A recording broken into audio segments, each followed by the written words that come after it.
Selamat bertemu dalam nama Tuhan Yesus Kristus, Bapak Ibu Saudara sekalian. Kembali mari kita bersama-sama belajar mengenai pasangan hidup yang sepadan. Sepadan dalam pengertian saya bukan berarti harus semua sama, ya. Seperti sepasang sepatu. Sepatu itu tidak sama kanan dan kiri, tapi dikatakan sepasang. Modelnya sama, tapi ukurannya juga sama, cuman ada bedanya. Jadi kalau semua sebelah kanan, dua-dua sebelah kanan malah nggak bisa dipakai. Jadi satu sisi sebelah kanan, satu sisi sebelah kiri. Dan kalau itu dipakai nyaman, itulah sepasang sepatu. Dan kalau kehidupan kita rumah tangga dikatakan sepadan. Mari kita akan bersama baca dalam kitab Kejadian pasal 2 ayat yang ke-18. Kejadian 2 ayat 18 yang mengatakan, Tuhan Allah berfirman, tidak baik kalau manusia itu seorang diri saja. Aku akan menjadikan penolong baginya yang sepadan dengan dia. Jadi saudara, Tuhan itu tahu kebutuhan manusia. Kalau manusia sendiri itu Tuhan katakan tidak baik. Memang kalau kita hidup sendiri, waktu kita sakit, waktu kita butuh pertolongan, gak ada yang nolong.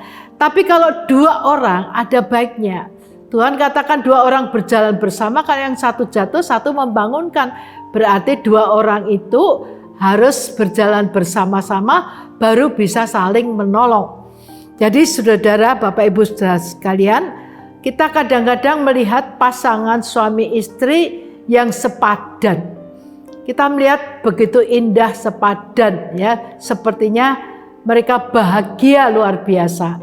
Memang itu yang Tuhan inginkan, supaya suami istri, seorang suami mendapat seorang istri yang bisa menolong, sehingga dalam hal-hal yang dibutuhkan ada yang menolong.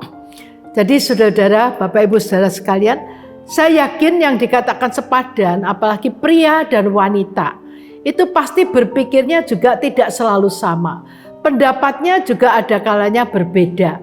Cara hidupnya juga kadang berbeda. Tapi kalau dikatakan sepadan, walaupun berbeda, bisa berjalan bersama-sama.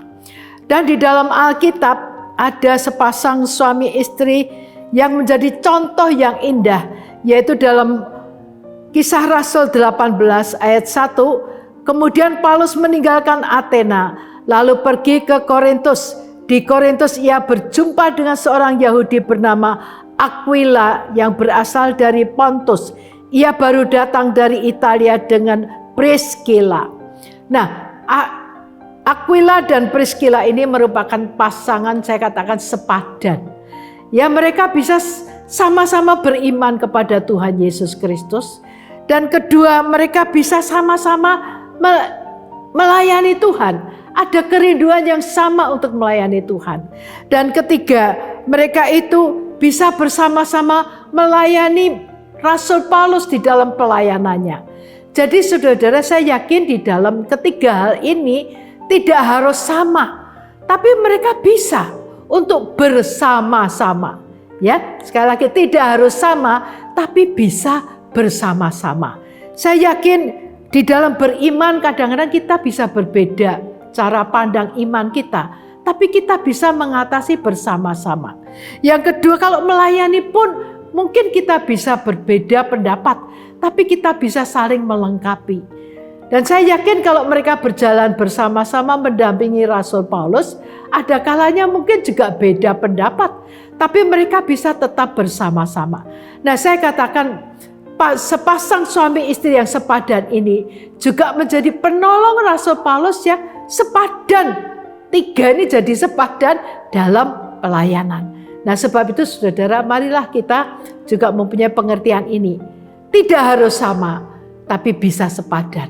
Tidak harus sama, tapi bisa kerjasama. Tidak harus sama, tapi bisa sehati. Tidak harus sama, tapi bisa maju bersama-sama. Nah, itulah kerinduan Tuhan, supaya gereja Tuhan bisa bersatu, keluarga bisa bersatu untuk kemuliaan nama Tuhan.